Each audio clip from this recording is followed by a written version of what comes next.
God, please just come into this space. I've been struggling. I really need you right now. I really need you right now. I heard from God. I heard from God.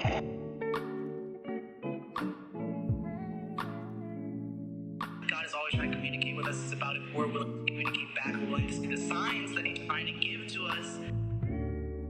Because, I'm not competing with God. I'm not competing with God,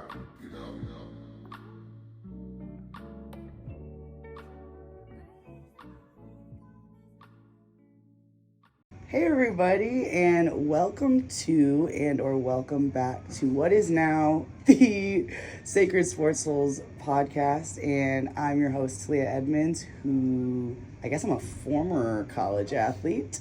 And I am here today with one of my good friends, and actually newer good friends. But do you want to introduce yourself? However you want to introduce yourself. I call you Sid, but. Okay. So my name is Amiatu, and a lot of people call me Sid. I'm a beach volleyball player here at UH, and I'm from California. Yes. It's a bit about me. Sid is also part Samoan. I am Afakasi. And that's how that was one of our first conversations. We were like, oh, you're Samoan, like me too. And then she was like, I can't tell. I get that a lot. It's okay. I forgot about that, but that's very true. That did happen. But yeah, so since I obviously got to play a little bit with you and we got to hang out a little bit more, that was cool. Just actually getting to know you, and we've had a lot of talks we have.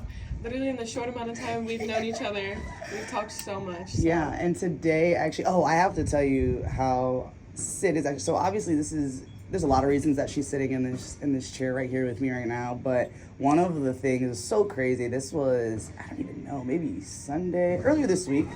I was I had been praying for a long time, and recently I've been doing a lot of journaling and praying. So I had been writing in my journal, praying, and then I was about to go to sleep. I was literally laying down, and what I had just been praying about was basically direction. I was asking God to give me wisdom, and I didn't know where this podcast was gonna go. I didn't know who was gonna be on it. It was maybe my mom, TBD, that was gonna happen. But then literally as soon as I was thinking about that, I get a text from Sid, and she's like, "Hey, I can't sleep."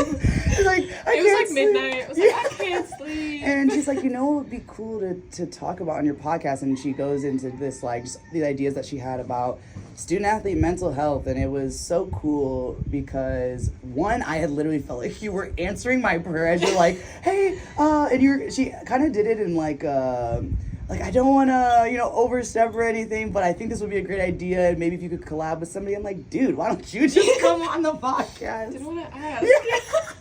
Let me on the podcast. She's like, hey, actually, I want to be on this week. But no, and so I think that was so funny, and I was like, yeah, we're definitely going to plan for that. And I don't know what, led you to even sending the text about, mental health and stuff.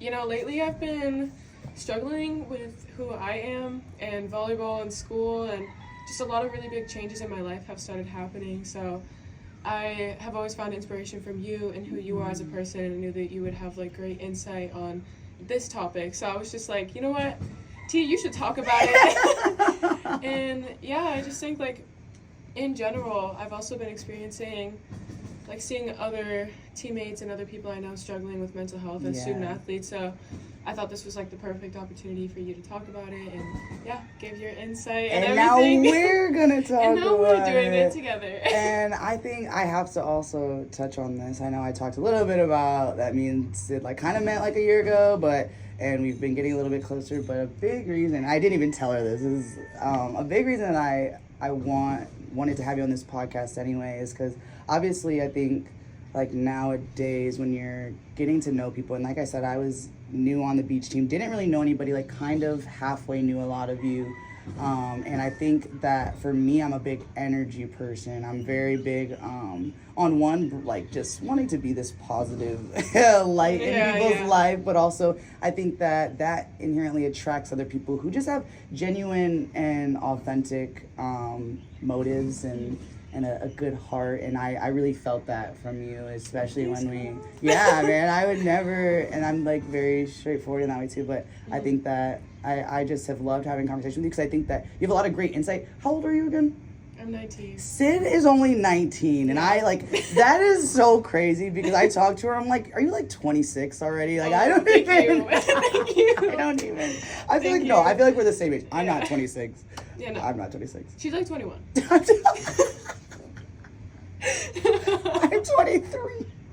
But anyway, that's not relevant at all. But I think one of the things, I've just always been so impressed by your maturity, and it's crazy because sometimes I can feel like, oh, like Sid is so much older, but I realize you have so much room to grow and so much time to like grow into. Dude, we're all figuring this out. Like me at 19, dude, I was lost, and I think that you're I'm very still lost. you're we're lost, working but on it. you're like, taking steps in a generally good direction. I think that's all you can. You got to give yourself props for that. So yeah, I think Sid's story, like whatever we get to talking about today, is part of my story as well, in the sense that I think when I got onto the beach team and I was able to just like make some other relationships, but some closer than others, and I think that as I have gotten to know you as a person, I've just seen like, oh, the impact that you've had in my story. So this will be a little bit of that. You're welcome. So I think, man, we've talked a little bit about like what we were going to talk about before we got on here, and you had this idea of like your perception as an athlete of like whatever, of your play, of your position, like all these things, versus like accepting the reality of what might actually be. And I don't know, like I want you to just elaborate a little bit on like what that idea for you kind of means. So basically for me, that idea just comes from like the idea of being a perfectionist as a student athlete, and this could be with school or this could be with just strictly sports, but a lot of times when you're going into college or you're starting like a new sport or a program, you have this super high expectation for like how you want things to go, and like because of that expectation you become a perfectionist and like all of this, and anyways, like just basically you have these high standards and expectations for sports or school, but then reality hits inevitably. And things just change, and you start to find changes in yourself and your sport, or things you've gone through, and accepting reality has been like a really big part of finding who I am, and also understanding the sport and my expectations as well. So and I think some things that there are like certain times during your career where like you're just humbled, like for lack of better terms, you know what I mean? Like you have all these super high expectations, and like one thing that sports will do to you is humble you, and I think one of those ways is typically through injury.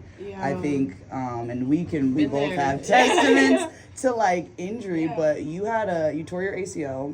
You kind of were in this position of like had a lot of really high hopes coming out of high school, just like in terms of you had some accolades and like all these things that are like kind of you like feel really awkward talking about, because you're like, I don't like to brag about myself, but it's true. Like you were really good and had a lot of expectations on you coming out of high school, and then you go and something happens like tearing your ACL. How do you feel like that humbled you? Like how do you feel like that made you kind of accept a different reality? Honestly, very humbling experience. So just to give it's a little awkward, but a little backstory, like I had a pretty successful career in high school, and coming into college I was like, this is gonna keep going, I'm gonna climb to the top, like all of this, like fully motivated. But then the last tournament of my senior year I tore my ACL, and that put me back very far, because I came back from my injury not even feeling the same anymore, like feeling like I couldn't play the same, and also confidence was just completely out the door. And when it came to my injury, I definitely was very humbled in that scenario, and I think that's something that student athletes in general have to go through all the time, because you can be injured before you go to college, during college, have past injuries that still have lingering effects, and like finding ways to deal with injury and finding who you are in that process outside of your sport is so challenging and also not talked about enough, in my opinion. Like, Mm-hmm. man, I felt like a completely different person without my sport.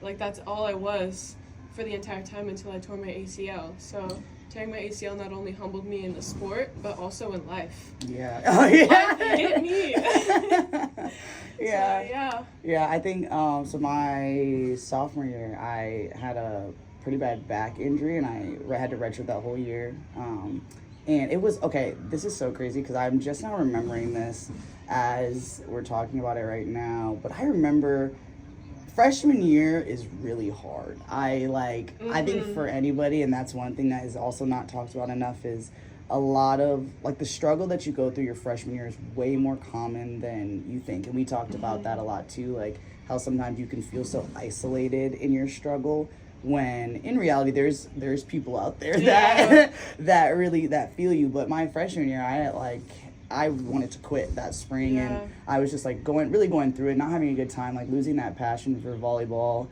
just because it's just so, you have so much going on in your life and in your sport. And then so that coming off of that freshman spring into the summer, this is when I kind of had my back injury, and it was kind of hurting a little bit, and I was playing through it in open gym and stuff. And then one day it got so bad that I ended up having to go get an x-ray, go get an MRI. And I remember I was walking into Jennison Fieldhouse, which is where we practiced when I was at Michigan State. And I'm walking up the steps and about to go find out, like, the results of my MRI. And I literally was down so bad. I prayed to God. I was like, God, I actually just hope I'm injured. Like, I'm being so serious. It's like, honestly like that I was sometimes. like, I just want this, like, all this stress and this pressure that I'm feeling. If I'm injured, like, it can just, it'll just go away. Like, this is what it felt like. And so I was just like, God, if this is what it's meant to be. And I wasn't even, like, super into my faith or anything at that time. I was just kind of, like, chucking up a prayer to God, like, I don't know what's gonna happen. Relieve me. Yeah.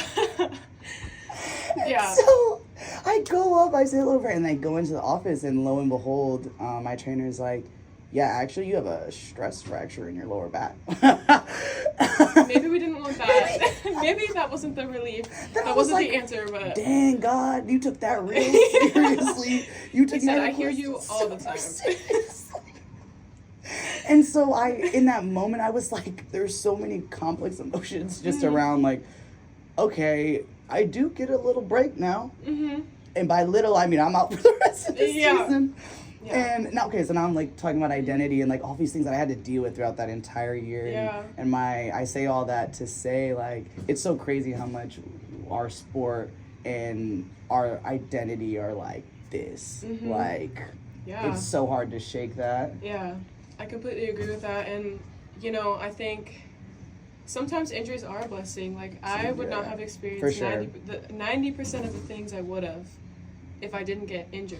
And, like, sometimes life lessons hit you at the wrong time, but it's, like, part of growing. It's part of life and finding who you are. And I think another big thing you talked about was just, like, all the things you were going through outside of volleyball, too, and, like, how that's another type of reality that you have to accept as a student athlete. Like, I think a lot of times injuries are really big when it comes to shaking your world, but so is, like, your life in general. You're, like, your relationships with people, like, your school, your work, your finances, your, like, literally everything else that, like, a normal person who's not a student athlete, like, somebody who's not a student athlete also would have to be dealing with. And then when you're a student athlete, you're, like, throwing on top this whole other, like, beast. And I don't know if you want to just speak to a little bit of, like, some of the life stuff that has just, like, like, I think that, I think that would be helpful, I think, to just give context to your life and your story. All right, so along with my ACL injury, I also, actually, we can cut that, because that didn't sound right. But anyways, so I just want to give, like, a brief background of, like, how I started playing volleyball. And, a big part of myself and who I am was volleyball, but it was also my dad. I grew up playing, even when I was super young, I'd go to his open gyms, and, he taught me so much about volleyball, and that was, like, why I love the sport so much. It's, like, I love my dad so much, I love volleyball so much, like, all of that together was just combined. But about like 2.5 years ago. Ooh. Oh man, you're Sorry. About like It's 2.5 okay. years ago. I did lose my dad, and this was right before I was cleared to play again after my injury. So on top of the injury and finding who I was outside of volleyball, I also had to find who I was without my dad and what volleyball meant to me without my dad. And now that I've like realized that, it's like, oh, like there's so much more to life, you know, than just your sport. And it's like there's also different ways to love your sport when you're feeling like you don't love it anymore. Yeah. And you know, I think a big thing for me was like when I lost my dad, I was like, whoa, like what is volleyball? Like what is anything at this point? You're like, it's like, oh, let's get it. I got hit by a bus twice, Yeah. you know? Like, dang. no, they hit you and then just like reverse. Yeah. Ran over and then reversed. Yeah. That's exactly how life felt for me in the moment. That's not funny. You gotta laugh about it. You know, at this point, that's how I cope, is I laugh about it. Which is terrible, but it's just how it goes for me. Yeah, I hear you though. But yeah, that was just like two different types of realities I had to accept for myself. It was like accepting the fact that I am a different player now that I can't necessarily play the same, and that I'm also a different player now without like one of the leading motivations and passions behind volleyball for me. But you know, this is like really important to finding your identity, and sometimes it comes in different ways, you know, like a little bit less hard. Yeah. You know? Yeah. In a little bit easier ways you can find who you are, but Yeah. other times like God throws a curveball at you and it's just part of the plan. But you know, that's just like, yeah. And after that, I had to remember that I can also play for my dad and that I can also play for myself, and that like volleyball is also just a game sometimes. You know, it's not all of my life. There's so much more outside of life, and you know, everybody goes through a lot of different things in life, you know, like, and you just might not know. Yeah. So, yeah, I don't know. That's just part of me and my story, and that's like a how I huge came to part. be. And, I think especially, man, it makes so much, literally as I was saying, like, Sid being so much more mature, I think that having a loss of your parent, like, I don't think anybody should have to deal with that at such a young age, but you're right, it happens, and I think it's going to make you, like, and it has made you just so much more grounded, I would say. I think just seeing you, how you talk about the situation, and obviously it doesn't get easier, I feel like, and I'm speaking from a place of, you know, I still have both my parents, but I have experienced like loss in my life, and that also happened to me during my injury. Like literally that same year that I was injured, I had a friend who got killed, so there was like there's a lot to unpack there. And you're right, I felt like I was starting just like clean, like I had no idea who I was. The world was flipped. It was you see everything differently. Like you're looking around, and your perception of life and death and what matters and what doesn't matter, it's just like shaken up. And you start to have so much more gratitude for even like the small things, and like create better connections with like not necessarily the right people, not like choosing certain people over others, but it's just like you find what's most valuable for you, and like what keeps you going in different ways, and just definitely shook my perspective completely. But I'm honestly grateful for that, because now I can, like you said, be a little bit more grounded and see things from a bigger perspective and understand things a little bit better, and just grateful for small things in life now. And I think one thing that I was curious about is when you were in that place of, you know, you're like you said, you were about to get cleared to play, and then your dad passes away, and like I don't even it can be kind of hard to imagine like where you would even start in terms of like healing and grieving. And because I think one thing that I also learned too is when you have an injury that is like taking you out of that space that you had been, so you're like grieving that player that you used to be. You're like grieving that life, and that's when you're learning like, okay, how much of my life is really wrapped up in my sport, and that's where the identity shift kind of comes in. But during that grieving process of both like the old player you used to be and your dad passing away, like what do you feel like really, I don't know, like kept you together, if that makes sense? Because that like actually like kept you together. To be honest, I didn't do it in the best way. Yeah. I wasn't making the best choices and like not necessarily bad choices, but just like not finding ways to be healthy in the grieving process. And you know, like you said, it's really hard to grieve like the person you were before, or like the player you were before, because that being such a big part of my life, and not even knowing, not even recognizing who I was as a player anymore was so hard. And then also, you know, grieving the loss of my father was also so hard too. And you know, I think for a very long time I just kind of suppressed the feelings and pushed it to the side and didn't want to talk about it and feel like a burden to anybody. And you know, you find that a lot of student athletes do that when they go through something, like you don't know because people don't talk about it. So yeah, I think like the biggest thing I did for me mentally was just confiding in my best friends and my mom, and you know, finding spaces for myself where I can just be me and feel all of the emotions finally, and you know, just finding a safe space for myself. And that was like also with my best friends, but also with like being able to be alone and feel it by myself, you know. And I have to speak to like, you're not the only person that goes through an injury or goes through something really big in your life and then handles it not well.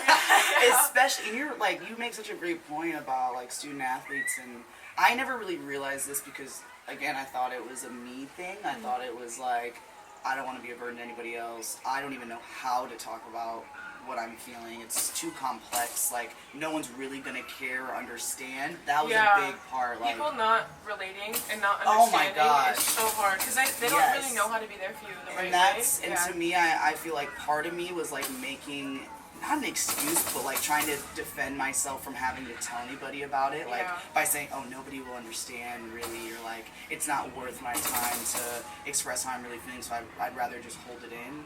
And I'm here to say, and I know you can probably back this, that the holding it in, no, just hit a point where you break. You're gonna have to, like, everything that you're internalizing, whether that's like negative feelings, like just feelings that are super complex, the longer you hold them in, and like by hold them in, I literally mean you don't say anything. You don't say anything, you don't show it. You don't show it, you just are pressing it down. It's things that you never deal with are always going to come to light, and that is something that you learn because eventually, you're right, you do break. Yeah, and that is exactly what happened to me last year, first semester, if I'm being honest. Oh my gosh. You know, that was like my first semester in college, and as a student athlete in college, and already freshman year stuff, it's already hard. And alone. Yeah. That, like, I held it for probably like a year and a half up until that point, and you know, you hit a breaking point if you don't talk about it. You hit like this huge explosion when the bomb finally goes off and everything is just released, and kind of feels like the world is ending. But you know, I think that's like a big reason why I felt so compelled to talk to you as well. It's just because, like, you know, people go through things every single day and you might not see it, but it's important to, you know, like, find ways to be there for people.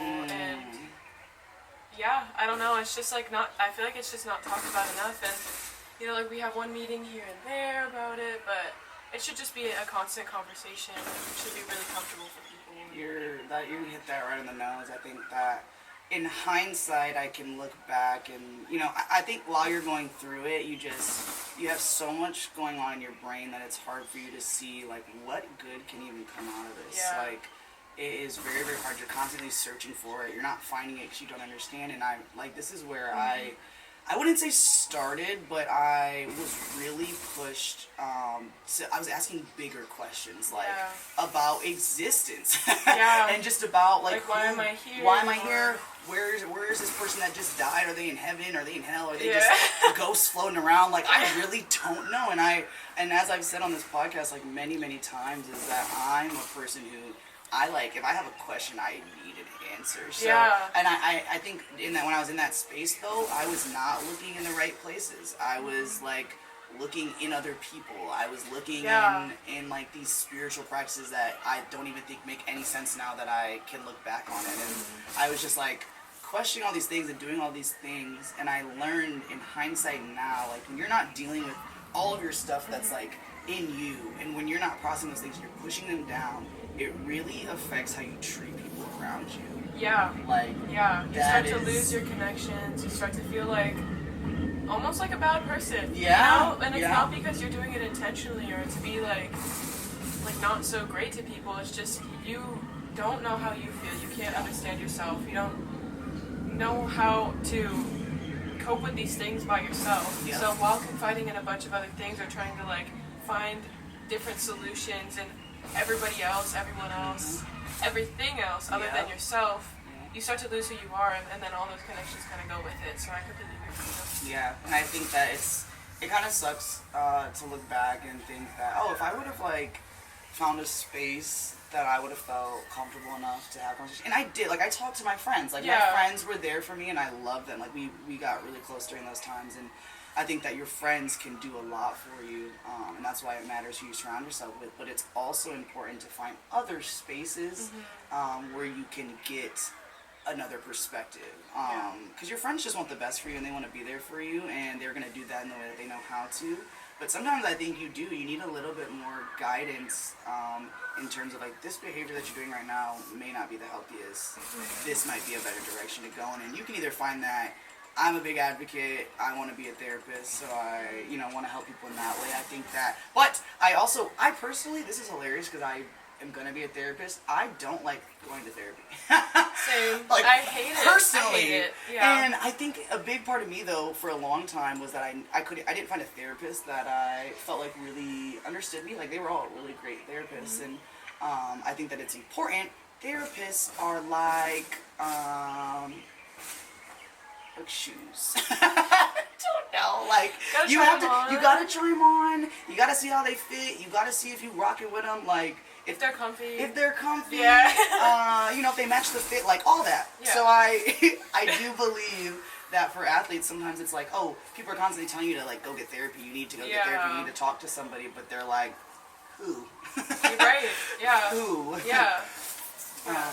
And I think a lot of times, like, in my process of grieving, I was forced to do therapy, and like you, I just don't like it. Like, for me personally, I definitely am a strong advocate for therapy, though. Like, if you need to talk to somebody, like, do your thing. You do you. But for me personally, I just, like, it wasn't a big thing for me. And like you said, it's just finding, like, with the right person, the right space. Yeah. Yep, and that's either, like I said, so it can be a therapist, but it also can be in people who feel like a safe space. And that's what, man, this is the biggest part of the conversation, I think, when you're talking about mental health for student athletes. Like, what is really a beginning solution? I think the education part about it is really important. Like, how is your mental health actually affecting your performance, but your life outside of your sport. And so it's like, what spaces are being held for student athletes actually? I think a lot of the times nowadays it's kind of like there are these resources and you have these conversations. Just like you said, you have maybe one or two team talks, like if you're lucky, or if your coach is actually caring enough, like you get a sports psych that can come in and teach you skills, but that's like somebody coming and talking at you. The best medicine, I don't know if you guys can hear the neighbors' dogs, they get a little rowdy sometimes, but press that, okay? Guys, I forgot to charge the mics. So if the sound is a little weird, don't say nothing. I'm a college student that's trying to figure this out. But yeah, so I think the biggest part though about all of this is, people are constantly, and by people I just mean like in general. It just feels like there's this like, we're talking about student athlete mental health, we're talking about it, and yes, there are resources more so now for it in terms of like, we have a Rainbow Wellness, which I think is really good. If you guys don't follow, if you're a student athlete at UH or anywhere else and you don't follow Rainbow Wellness, it's basically the UH place for student athletes and their mental health, and you can go to counseling there and stuff like that. But they post a lot of good stuff on Instagram that I've been seeing, and I think that's just like little tools, little skills, little tidbits of stuff that can be helpful. But also, I think we talk about like your relationships with people. That matters the most, and 100%. One of the most like foundational things that I've been learning in my walk with God and with Christ is like how God is a relational God. And even if you're on this podcast and you have a interesting relationship with God, I'll put it that way, because I think even if you're not super big into faith or those things, I think everybody has a relationship with God that is worth thinking about and worth unpacking. But I think that everything is about relationships, and that's exactly what this podcast is for, is like in your relationships you can find so much value when you just really sit down and have a conversation. Yeah. I mean, that's one of like the biggest things I've learned from you. Like, I mean, it probably helped that we clicked so fast right away, but like even just like connecting more with you, like you find, like I personally have found that I can feel more comfortable in being like who I am and talking about hard things like I did today, you know, but you know, like just I completely agree with you that having safe spaces and confiding in the right people and like connecting with people in general, like opening yourself up to people is okay and really healthy for healing in the long run.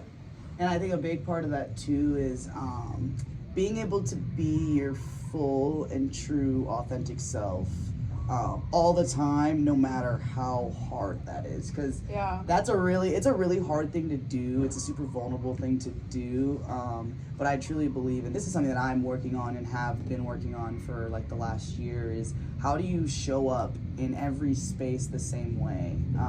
How do you not necessarily adjust your personality or adjust who you are based on who's around you? Because I think that in some ways can lack just a little bit of authenticity, and I think nowadays we just in our relationships, and I know that I am filled. Like actually, I don't even know if like my soul was like a cup. I am the most filled when I'm having conversations like this, or when I'm just hearing how talking with people or people talking with me like makes them feel like welcomed. It makes them feel good. It makes them feel safe. So the more times that you can like be that space for somebody, and you can just sit there and be a listening ear and a loving ear, like I think that you'll start to learn that your cup gets filled too.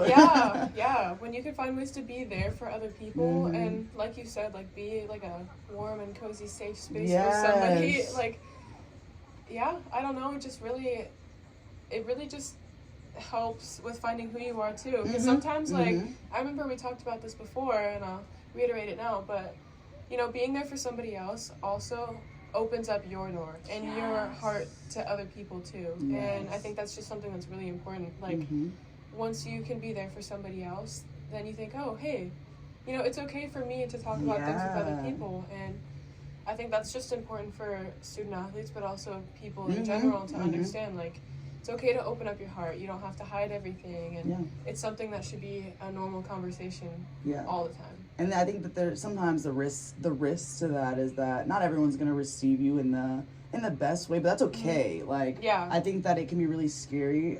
Sometimes you're like, oh, like if I am my true self, like how are they, like what if they judge me, or what if they, you know, like just anything like that. And I think I generally have that fear too, but I've found that there are more people are longing that authentic connection than you think. I think everyone deep down in their heart and soul, like as humans, we're built for connection. And so that's been a big thing for me, is realizing that. And then also, if you want to take it back to, this is also what we talked about too, is if you want to take it back to your performance, I ultimately think you can perform at your best when you're not worried about yourself, if that makes sense. I've experienced that myself. I remember one time I was playing with this partner, and she was going through a really hard time in her life, but being there for her actually impacted my performance. And you know, when you take the focus off of yourself, it makes you perform a lot better. And like being there for other people and focusing on uplifting your partner also uplifts yourself too. Because I think especially what I learned in my 3 weeks of beach volleyball, which was a very valuable 3 weeks, not gonna lie. I've learned, obviously I've been unpacking like my entire career, but it's valuable because a lot of the lessons that I got to learn from my indoor career really did translate to beach in a different way, because beaches, if you guys don't watch beach volleyball, this is a shameless plug to watch some beach volleyball, because if you think about the dynamics of the sport, it's a pair. You're in a pair. It's literally you and this other person against two other people on the other side of the net. And that's so different than indoor too, because you played indoor as well. And so your connection with the person really matters. Yes. And like you said, like indoor, you have a group of like 5 other people on the court with you, and you feel that energy of being supported. But then for beach, it's you have to lock in with your partner. Yeah. You got it's like a marriage. It is like a marriage. Mm-hmm. It is. And like you have to like find their love language so you can support them in the right way. Like it truly is like a relationship. And also another thing about the dynamic of beach volleyball is just within like finding that connection with your partner, you also are fighting for one of 5 spots in the lineup out of 2 positions, either defender or blocker, and you're fighting for one of the 5 in the lineup. So on top of, you know, trying to create these connections, you also have to like find ways to put yourself first. And it's just a very interesting dynamic when it comes to beach volleyball. And it's sometimes I think it's a little difficult because you become a little bit more competitive against your teammates instead of with your teammates. But I guess that's just kind of how the dynamic is sometimes, you know, but no hate to the dynamic or anything. I think it's unique. It's super it's just unique. very different. Yeah. So, but once you get that partner, like having that connection with them is really important. Yeah, and I think so. We are speaking to not only sports. Obviously, whenever we're talking about sports too, it's like I feel like it's so you're speaking to everything. Yeah. You're not just speaking like when we're speaking about a relationship with a partner. Like you can literally translate to that as a relationship with your significant other, like or your relationship with your best friend. Like we're talking about things that ultimately do translate to life, and that's what mental health is. Mental health as student athletes is just health. And I think that that's another shift in the conversation. But if we had to leave you with anything, or if we had to leave anybody who's watching this that maybe even you're not an athlete, that's cool too, because these are all things that can help you in your actual life in terms of how are you dealing with mental health struggles, whether that's like depression or anxiety or anything else, like your strained relationships with other people, or you just have a lot on your plate, like whatever it is. I think the best advice we could give is just like be a space for people to connect with you, and then also find the space to connect with others. And I don't know, if you had one little piece of advice from yourself to like just give to anybody who may be struggling with mental health, what would you say?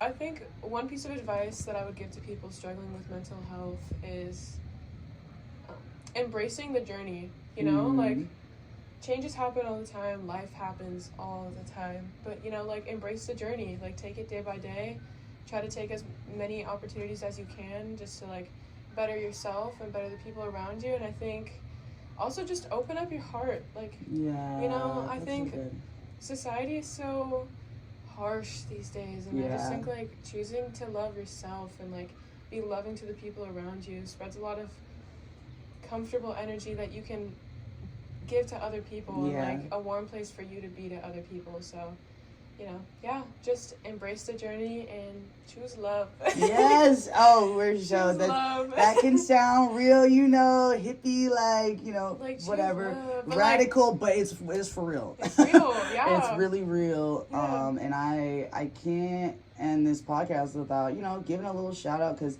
the best way that I've been able to understand this is through my relationship with God. And I think that it's been cool. That's also been another really cool part about me and Sid's relationship, is a little bit of like figuring out this walk and like going to some church services and things together, that it can be really interesting and really complex, and it can be really like sometimes viewed differently. But I think what really matters is, what are you pursuing and what are you in pursuit of? And if it's truth and if it's love, then I think that starting with God is a great place to start. And that's not at all telling you to start with religion, because I like to make that distinction, and that's one of the most foundational principles of this podcast, is that it's relationship over religion all day, every day. So whatever that looks like for you, whatever building into your relationship with God looks like for you, I encourage you to do that. And hopefully this can be a space where now we can have more conversations about it. And I'm so happy that you got to come on today. This was so, I feel so filled. Like when I was talking about my like internal cup, it's just like overflowing, and it's only 1 p.m. So and I'm like ready to go for the day. But I don't know, is there anything you want to say? Like, I don't know, to me, to the people, to... Well, I just in general, the world. I want to first thank you so much for having me, you know, and like for being the person that you are. Like, you're truly so inspiring. And I remember her last day on our team, like, there was nothing bad you could say about Talia, like, truly, and you're just the epitome of, like, a person who chooses to love people and, like, be authentic and genuine, and yeah, I think everybody can learn something from you, and I just want to say thank you for having me. Oh my gosh, It's been really great, and yeah, just shout out to the man above. Yeah. He has a plan. Yeah. And yeah. Okay, well, thank you all for tuning in. If this was your first time, thanks for sticking it out with us. And if this is, not your first time, I really do appreciate all of your guys' love and support. It really keeps me going. Shout out JJ behind the camera. He's the man. Hey. He's the kiddo. I don't even know if I can call him a man. Just kidding, love you, JJ. But yeah, so thank you again. I love you. God loves you more, and we will see you next week. Bye. Thank you. Joy like a fountain, I've got joy like a fountain, I've got joy like a fountain in my soul.